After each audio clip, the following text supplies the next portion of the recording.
어느 목사님이 설교를 통해 하신 이야기가 있습니다. 어느 날 자기 교회에 속해져 있는 청년들을 한 명씩 만나며 상담을 하는데 한 학생에게 이렇게 얘기했답니다. 너 대학교 다니니까 행복하지? 여러분 뭐라고 대답했겠습니까? 이렇게 대답했답니다. 아니요. 대학은 다니는데 그럼 뭐예요? 지방대에 있는 걸요. 그래서 의아하게 생각했던 목사님이 이제 서울에 다니는 한 학생에게 물었답니다. 너 서울에 있는 대학교 다니니까 행복하지? 그랬더니 뭐라고 그랬을까요? 그러면 뭐예요? S대도 아닌걸요. 하고 또 말하다라는 겁니다. 그래서 이제 그 학교에 다니는 아이를 붙잡고 너는 서울의 S대에 다니니까 너는 행복하지? 그러니까 뭐라고 그랬을까요? 또 이렇게 얘기했답니다. 그러면 뭐예요? 좋은 과도 아닌걸요. 그래서 이번에는 그가 말했던 좋은 과에 다니고 있는 한 학생에게 또 찾아가서 이렇게 물었답니다. 너는 좋은 대학교 좋은 과에 다니니까 너는 행복하지? 그러니까 그 아이가 뭐라 그랬을까요? 그가 이렇게 대답했답니다. 좋은 과에 다니면 뭐예요? 수석도 못하는 걸요. 하고 불평하더라 합니다. 이 이야기는 비교의식이라는 한 챕터에 담겨져 있었던 이야기입니다. 여러분 어떠십니까? 이 비교의식이라는 것이 참 무섭다라고 느껴지지는 않으십니까? 행복하고 다른 사람이 부러워할 수 있는 그런 곳에 있었음에도 불구하고 다른 이들과 나를 비교해 보니까 그럼 뭐해? 라고 하며 자신을 그냥 이렇게 무너뜨려 버리는, 그리고는 불평하면서 만족하지 못하여 감사하지 못하는 이와 같은 무서운 모습 말이죠. 근데 이런 모습이 단지 대학생들에게만 주어지는 모습일까요? 그렇지 않습니다. 부부간에도 나타나죠. 그래서 남편들이 제일 싫어하는 사람이 누구라고요? 옆집 남편. 옆집 남편을 그래서 싫어하는 거죠. 왜요? 비교가 되는 거예요. 누구는 이렇게 하는데 하는 흉내라도 좀 내라고 하면서 할 때 그게 격려가 아니라 사실은 그의 자존심을 무너뜨리는 독이 되어지죠. 그럼에도 불구하고 비교의식은 우리들에게 너무나도 익숙한 것 같습니다. 근데 이런 비교의식이 그래서 놀라운 것은 예수님의 제자의 초창기의 모습 가운데도 보인다라는 것이죠. 여러분 오늘 우리가 함께 살펴볼 말씀은 예수님의 12제자 중에 11번째 제자였던 나다나엘, 다른 말로는 바돌로메라고 말하는 제자에게 보여지는 모습입니다. 여러분 바돌로메와 나다니엘은 같은 사람입니다. 특별히 마태, 마가, 누가복음에서는 바돌로메라는 제자의 이름이 언급되고 요한복음에서는 나다나엘이라는 제자의 이름이 언급됩니다. 그런데 이 바돌로메와 나다나엘의 항상 이들을 이야기할 때 누가 등장하냐면 빌립이라는 제자가 등장하죠. 그 당시 이스라엘에는 두 가지의 이름이 흔히 쓰였다라고 합니다. 한 가지의 이름은 나와 가까운 사람들이 불러주는 이름, 그리고 또 하나는 부모님이 나를 생각하여 기대하는 마음으로 소망 가운데 지어준 이름이었습니다. 그래서 바돌로메라는 이름은 돌로메의 아들이라는 뜻이에요. 그러니까 오늘날 따지면 저희 하준이가 있잖아요. 그러면 목사님의 아들, 목사님 아들, 막내 이제 봅시다 하는 그런 이야기 이름이죠. 그러면 나다나엘이라는 이름은 뭡니까? 아버지가 지어준 이름입니다. 이 나다나엘이라는 이름의 뜻은 하나님의 선물입니다 라는 뜻입니다. 아마 이 이름으로 유추할 수 있듯이 그 가정에 이 나다나엘이 태어난 것이 정말 하나님의 은혜가 아니고는 이루어질 수 없었다라는 것을 우리가 알 수 있게 되어지죠.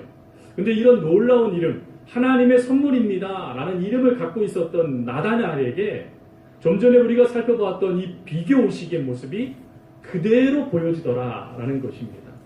여러분 이 비교의식은 몇 가지의 모습으로도 나타나는데 하나는 편견입니다. 그리고 하나는 선입관이죠. 그리고 하나는 우월의식이 또 나타나게 되어집니다. 이 비교의식을 좀 더 구체적으로 살펴보면 오늘 빌립이 나다니엘에게 찾아가서 이렇게 말합니다. 우리가 그 모세로부터 예언되었던 메시아를 만났다. 그분이 나사렛 예수 그리스도다 라고 이야기해 줍니다. 그랬더니 즉시 나다나엘이 뭐라고 말합니까? 나사렛에서 무슨 선한 것이 날겠어? 라고 이야기하고 있다는 것이죠. 여러분 이 이야기를 하는 나다니엘은 예수님의 나사렛이라는 그 동네를 너무나 잘 알고 있었던 사람입니다. 왜요? 요한복음 21장 말씀에 가보면 나다니엘이 이 부활하신 예수님을 만나는 7명의 제자들 가운데 한 명으로 소개됩니다. 근데 이 나다니엘이 어디 출신이냐면 가나 출신입니다. 여러분, 가나에서 유명한 예수님의 기적이 일어났죠. 그게 뭡니까? 물이 변하여 포도주가 된 사건이 있었던 곳이 가나입니다. 그러니까 여러분, 그 소문이 파다하게 퍼졌어요. 그러니까 그 소문이 퍼지니까 이 정도는 돼야 그래도 메시아가 오겠지라는 생각이 이 민족 가운데, 이 나다니엘 가운데 들어오기 시작하는 것이죠. 더군다나 아마 이 나사렛이 보통 걸어서는 30분 정도 떨어진 거리다 보니까 나사렛에 대한 소문들을 좀 많이 들었던 것 같습니다. 물론 그 소문에는 부정적인 소문들도 많았겠지요. 더군다나 그 당시에 나사렛에는 보통 150명 정도의 사람들이 살고 있었다라고 합니다. 그러니 작고 보잘것없으며 시골인 그곳에서 위대한 율법서와 또한 예언자들이 예언한 메시아가 난다는 것이 믿어지지 않는 것이죠. 또한 그곳에 통하여서 주어진 너무나 잘 알고 있는 나사렛이란 동네를 통하여 그가 받고 있었던 무월의식, 우리 정도는 돼야지 그래도 메시아가 나온다고 말할 수 있지 무슨 그 작은 곳에서 라고 말하는 이 우월의식 말입니다. 근데 여러분, 이 우월의식이요, 비교의식 가운데 나타나는 모습인데 이게 안타깝게도요, 교회 안에서도 나타나고 그리고 우리가 살고 있는 지역에서도 나타납니다. 제가 이곳에 부임해서 와서 예전 이야기들을 장로님들 통하여 이렇게 들은 적들이 있었습니다. 근데 그 중에 하나가 뭐냐면 서울왕 호근에 대한 이야기였어요. 서울왕 호근이 맨날 싸웠대요. 왜 싸웠냐? 우리가 더 뛰어나다라고 싸웠다라는 겁니다. 제가 와서 이렇게 볼 때는 똑같은 것 같은데 왜 싸웠다는 거예요. 근데요, 지금은 그런 일이 안 발생하더라고요. 근데 지금도 저쪽 효돈 쪽에 목사님이 얘기하시는데 지금도 싸운대요. 지금도 상이냐 하냐 이걸 두고 내가 높냐 낮냐 하면서 지금도 싸운다는 거예요. 그래서 목사님이 그런 말씀 하시더라고요. 내가 보니까 똑같더구만, 그런 말씀 하세요. 근데 여러분, 이 비교의식이 발동되니까 같은데도 불구하고 지금 누가 천민이고 누가 양반입니까? 그런 건 없잖아요. 지금도 누가 배웠다고 자랑하지 못하고 누가 못 배웠다고 또 내가 무식하다고 말할 수 없는 게 정말 누구나 다 행복하게 살 수 있는 시대가 되었으니 얼마나 감사합니까? 그래서 비교의식이 발동되니까 내가 우월하다라고 하며 견제하기 시작하더라라는 것이죠. 근데 이게 나다나엘의 모습이었습니다. 견제하고 선입관 가운데 무슨 말도 안 되는 소리 하지 마 라고 하며 그 마음을 닫아버렸던 모습이 바로 나다니엘의 모습이었습니다. 근데 여러분, 이런 나다니엘이요, 마치 모 방송국의 프로그램처럼 우리 아이가 달라졌어요 라는 모습처럼 완전히 달라집니다. 예수님을 향하여 마음도 닫고 무슨 그곳에서 라고 하며 선도 긋고 그리고 또 견제하며 비교하며 자신의 생각이 옳다라고 주장했던 그에게 놀라운 변화가 발생되어지는데 그 변화가 이스라엘의 역사가인 요세푸스의 교회사에 그대로 실려져 있습니다. 그 교회사에 알렉산드리아의 유명한 한 철학자가, 헬라 철학자가 예수님을 믿게 돼요. 그래서 그 예수님을 믿은 이 헬라 철학자가 하나님의 은혜 가운데 선교사로 자원해서 동방의 모든 지역을 선교하는 선교사가 됩니다. 이 선교사의 이름이 판타누스입니다. 근데 이 선교사가요, 한참 힘들고 어려운 그 선교 과정을 하다가 인도라는 한 지역에 가게 됐습니다. 나라예요. 근데 그곳에서 복음을 전하기 위해서 예수라는 이야기를 했더니 놀라운 것은 그 인도에 있는 사람들이 예수님이 누군지를 이미 알고 있었다는 것입니다. 더군다나 그들이요, 히브리어로 된 마태복음조차도 갖고 있었다고 했죠. 그래서 이게 어떻게 된 일인가 하고 봤더니 바로 예수님의 제자였던 바돌로메, 나다나엘이 인도의 이곳에 와서 주의 복음을 전하는 사역을 감당했다는 것입니다. 그리고 더 놀라운 것은 그는 수많은 지역을 전하여 복음을 전하다가 하나님의 부름을 받는 순교의 열매도 얻게 되어지죠. 여러분, 예수님을 향하여서 마음을 닫았던 사람, 자신의 선입관과 비교의식 가운데, 우월의식 가운데 그러면서 모든 것을 잘라버렸던 그가 변화되어져서 예수의 복음을 전하는 선교사, 제자, 그리고 순교의 잔도 기쁘게 받는 역사들이 이루어졌다라면, 그렇다면 우리가 누구나 다 생각할 수 있는 모습들이 있지 않습니까? 심지어 우리가 다른 이들을 바라보면서 저 사람은 마음이 완악해서 어떤 것도 받아들일 수 없어 라고 하며 포기할 수밖에 없는 상황 가운데 바로 이런 나다니엘의 모습이 보여졌을 때 예수님이 역사하시기만 하면 예수님께서 그 나다니엘을 만드셨던 방법대로 그도 만지시면 반드시 그도 달라질 수 있다는 소망을 우리가 가질 수 있지 않습니까? 심지어 우리들은 어떻습니까? 우리들은 예수 그리스도의 복음이 우리 가운데 들어옴에도 불구하고요, 안타까운 것은 완악한 우리들의 마음이 녹아지질 않아요. 심지어 우리들의 생각도요 변화되지 않습니다. 그러면서 그 모습으로 예수님을 따라가다 보니 맞지 않는 옷을 입어서 불편한 것이 저희들의 모습이기도 하지요. 그러나 나다니엘이 예수님의 만져주심을 인하여서 변화되어져서 예수의 제자로 온전하게 섰다라면 오늘 우리들도 예수님께서 나다니엘에게 만져주신 방법으로 우리를 만져주시기만 하면 얼마든지 주의 제자가 될 수 있지 않겠습니까? 오늘 그것은 두 가지로 하나님의 은혜를 나눕니다. 첫 번째로는 칭찬입니다. 칭찬. 여러분 피그말리온이라는 효과에 대해서 알고 계십니까? 이게 무엇이냐면 기대가 없고 실망 가운데 있는 아이들에게 피그말리온, 그 칭찬이라는 걸 통해서 그를 격려하는 거예요. 넌 할 수 있어. 넌 반드시 일 행할 수 있단다 하면서 그를 칭찬하게 되어지면 놀랍게 그 일들이 실제로 이루어진다라는 것이 이 피그말리온 효과입니다. 예전에 한 분이 그런 간증을 하시더라고요. 자기가 미국에 어렸을 때부터 간 게 아니라 초등학교 3학년 때 미국을 가게 됐답니다. 그러다 보니까요, 영어를 할 줄을 모르는 거예요. 영어를 할 줄을 몰라서 주눅 들어가지고 심지어 미국에 있는 선생님들이 다 좋은 분은 아니시답니다. 그래서 한국에서 또 외국에서 영어 못하는 아이들이 오면 자기가 담임 선생님 하기를 다 싫어한다라는 거예요. 그래서 그 담임 선생님을 만나는 것도 어렵답니다. 근데 한 담임 선생님을 우연찮게 만나게 돼서 그 반에 들어가게 됐는데 글쎄 이 선생님이 딱 소개시키시는 자리에 그분을 부르시더라는 거예요. 그리고는 강단 앞에 딱 세우고는 야 너를 소개해봐 라고 했다는 거예요. 문제는 뭐죠? 영어를 못하는 거예요. 근데 이 선교사님이 씩 웃으면서 이렇게 얘기했답니다. 그 분의 이름을 부르면서 누구야? 너의 이름을 너의 나라 말로 한번 여기 적어보렴. 자기 나라 말이니까 한국말이니까 얼마나 쉬워요. 딱 적었대요. 그 다음에 또 말했다는 거예요.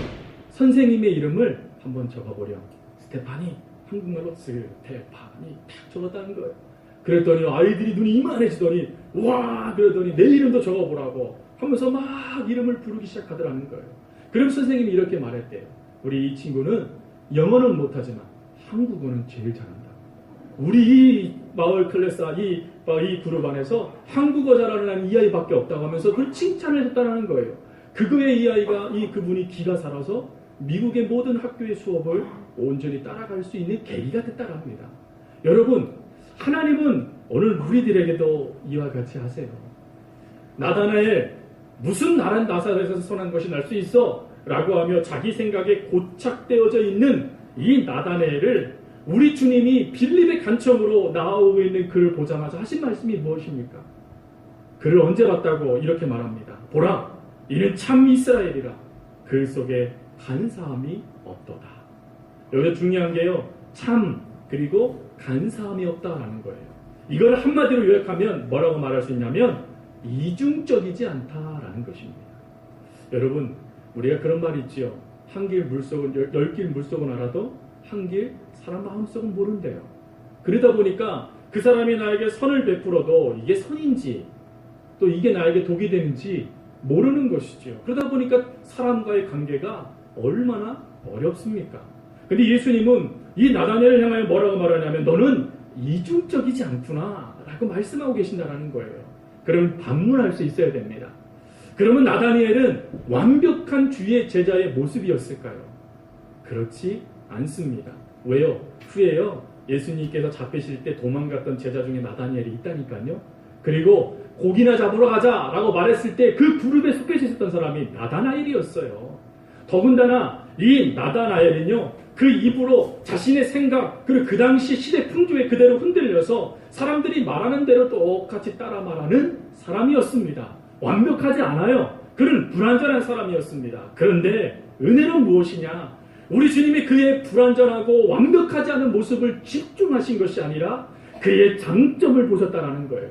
그의 모습 가운데 하나님이 귀하게 여기시는 모습들을 발견하시고는 그 모습을 칭찬하셨다라는 것입니다. 사랑하는 성도 여러분, 이런 모습이 우리 가운데 있어야 되지 않겠습니까? 우리들도 이중잣대로 하나님 앞에 거룩한 척하다가 세상에 나가서 내 맘대로 살아가니까 세상 사람들이 우리를 향하여 교회가 썩었다라고 말하는 것 아니겠습니까? 우리가 회복해야 될 모습은 바로 이 이중잣대, 이중적이지 않는 모습이 아니겠습니까? 그런데 이게요, 내가 노력한다고 되는 게 아니라 하나님이 그렇게 인정해 주셔야 된다는 것이죠. 어느 분이 간증 가운데 이런 말씀을 하시더라고요. 한 목사님이요, 일본을 여행을 가셨어요. 일본 여행을. 근데 그곳에 일본은 유리공이라든지 이게 얼마나 아기자기합니까? 이 너무 예쁜 거예요. 그래서 갑작스레 성도들이 생각이 났대요. 아멘 안 하시네요. 성도님들의 생각이 탁 났대요. 그러니까 이 갑작스럽게 성도님들한테 이 선물을 줘야 되겠다 하고 엄청 많은 선물을 사가지고는 오는데, 문제는 여러분 잘 아시겠지만 그 모든 물건이 이렇게 오게 될 때, 대량으로 오게 될 때는 세관 신고도 해야 되고요, 세금도 납부해야 되고요, 그리고 이게 올 수 있는지 없는지 통관 조사까지 다 해야 됩니다. 복잡해지는 거예요. 근데 목사님이 그거 할 용기는 없는 거예요.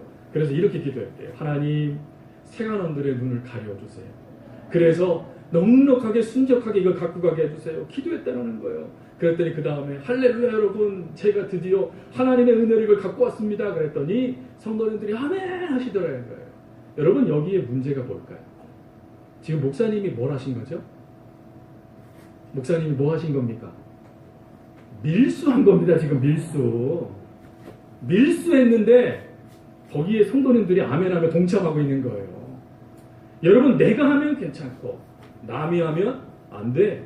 이게 이중적인 모습 아니겠습니까? 근데 이런 모습보다도 하나님이 우리에게 원하시는 게 뭐라고요?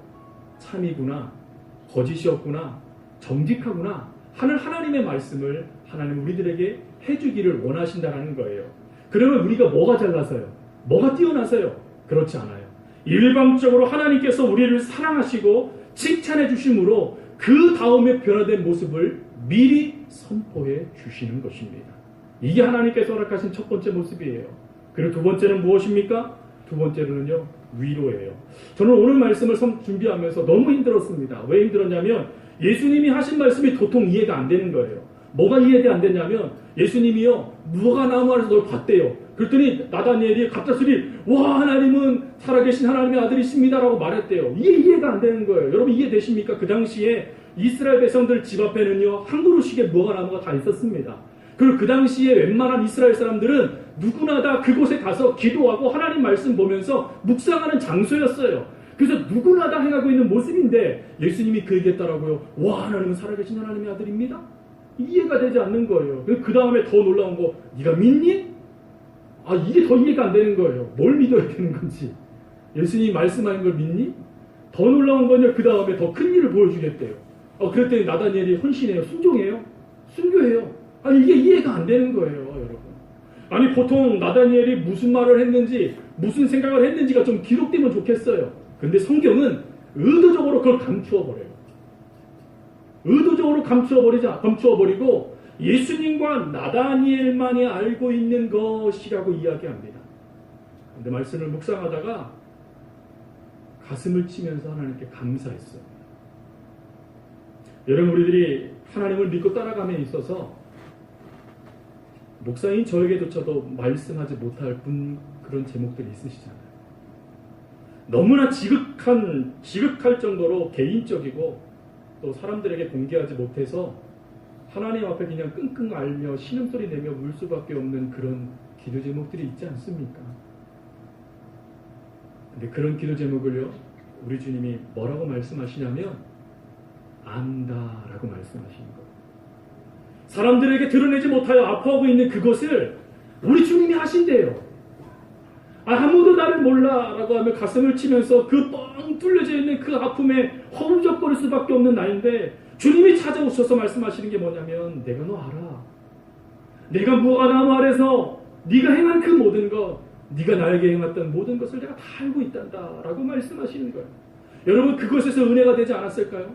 위로가 되지 않았을까요? 근데 거기서 끝나지 않아요. 그 다음에 하나님이 뭐라고 말씀하시냐면 나다니엘을 향해 이렇게 말씀하시는 거예요. 나다니엘아, 내가 너를 원한단다 라고 말이죠.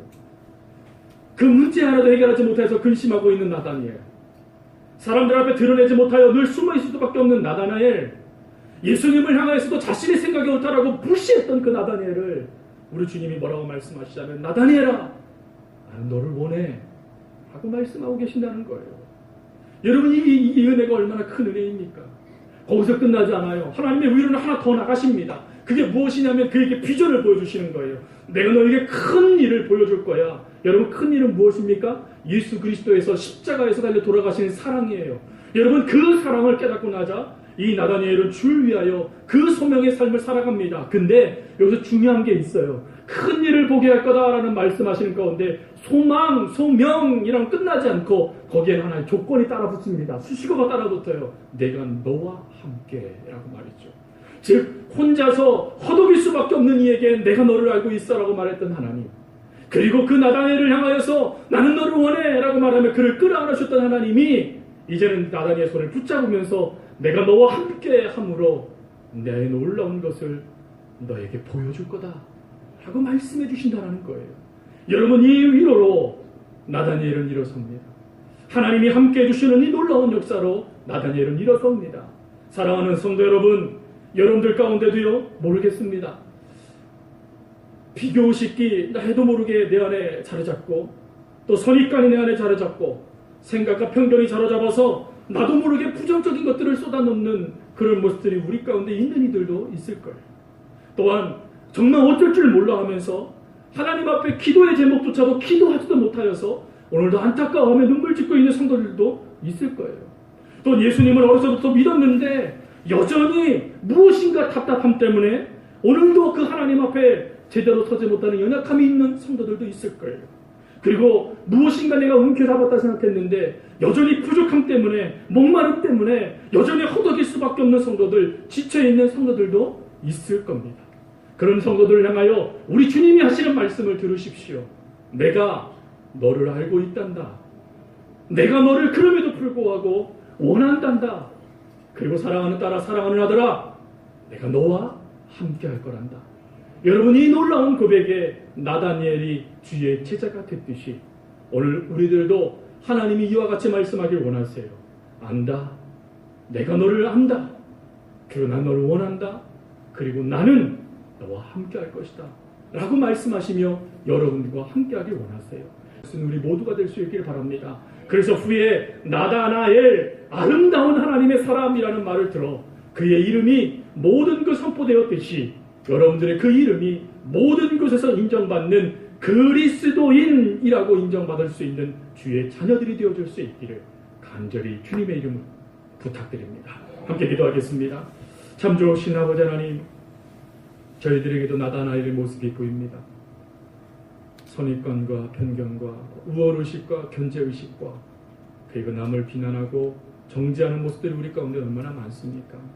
근데 그런 모습을 가운데 하나님을 믿음에도 변화되지 않는 자신의 그 모습을 바라보며 눈물 짓고 있는 그 모습을 하나님은 아신다라고 말씀해 주셨습니다.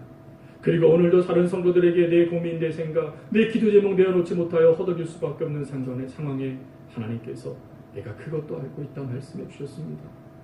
하나님, 나도 나를 몰라서 어쩔 줄 몰라 하는 이 심령에 나는 너를 알고 있다 말씀해 주시니 감사하고, 그리고 그런 모습에도 불구하고 세상 사람들에게 손가락 잡아주는 그런 모습에도 불구하고 나 그럼에도 불구하고 나는 너를 원한다 말씀해 주시니 감사하고, 그리고 나 혼자 그 믿음의 걸음을 걸어나갈 때 걱정도 되고 두려움 가운데 사로잡힐 수밖에 없는데 내가 너에게 비전을 줄 것이고 내가 너와 함께함으로 그것을 이루게 해주겠다라고 말씀해 주시니 감사합니다. 하나님, 저희가 이 놀라우신 하나님의 말씀을 힘입어 나다나엘처럼 일어설 수 있는 은혜를 저희들에게 더하여 주시옵시고, 그리하여 주님 허락하시는 모든 사명을 주여 내가 다 이루었습니다 라고 고백할 수 있는 주의 자녀들 되게 하여 주옵소서. 참으로 아버지 하나님께서 그리하여 주실 것을 믿고 감사드리오며, 이제는 우리 주 예수 그리스도의 은혜와 하나님 아버지의 무한하신 사랑과 성령님의 교통 교제하심이 우리를 알아주시고 우리를 받아주시고 우리와 함께 하시는 하나님을 믿는 귀한 성도들의 믿음 위에와 그리고 모든 삶 위에, 그리고 우리 CBS의 모든 사역 위에 이제로부터 영원토록 함께 하옵시기를 간절히 축원하옵나이다. 아멘.